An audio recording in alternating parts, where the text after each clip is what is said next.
Undaba ezitha zinyanela amagosa kaZulu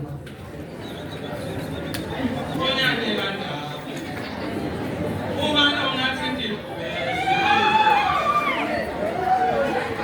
undaba ezitha bezinyanela amagosa kaZulu onyanela ndaba ubani ongathi ndivezi oh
Udlali ezalwa uJebane, uJebane ezalwa uJoji, uJoji ezalwa uJukazi, uJukazi babili oMantomela bezalwa inkosi uShisi.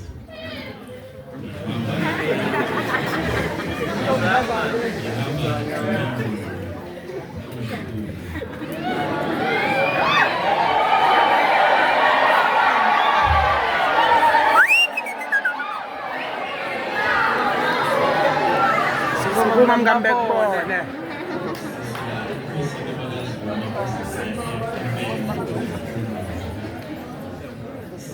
siyathokoza ukuba nani ukuba ingxenye yento enhle kangaka.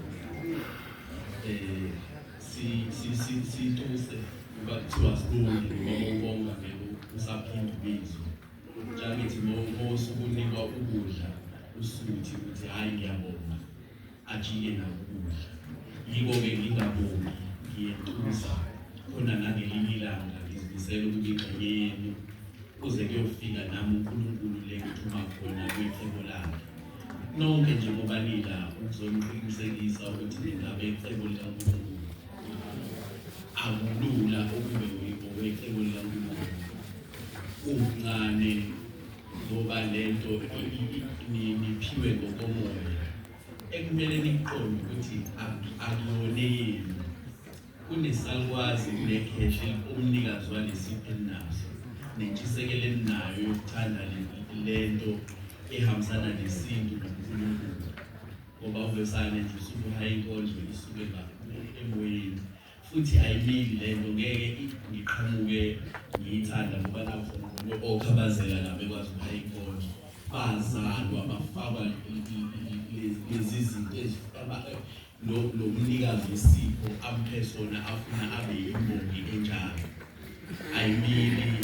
awukwazi ukuyiphoqa uforce ukuthi nami sengiyoba imbongi, uzalwa nayo isipho, kumele uyibambe ngendlela ebalulekile uthole eqala ukuthi ubani umnikazi walesipho sakho, ukuze ukwazi ukuxoxa naye noma ukuconnecta naye. Ucele futhi nakuye emkhulekweni wakho, ucele nakuye ukuthi ucela ukuhlanganiswa izifiso zakho necebo lakhe akulethele emhlabeni. Ungafuni into eyale kanti bona bafuna uyele, seniyabambana ngathi awulaleli kanti anitholele, ngoba lento iyisipho.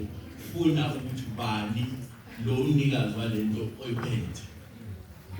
Inzima yona ngoba ihambisana nomoya ontanga yethu nabantu bonke bayibona ukuthi angathi awuphilile kahle, kanti wena uyayazi lento eyenzekayo yenzeka kuwena qho, awukwazi ukuyichazela omunye umuntu lento oyifila ngaphakathi kuwena kuze kwenzeke lento eyenzekayo. Ukona konke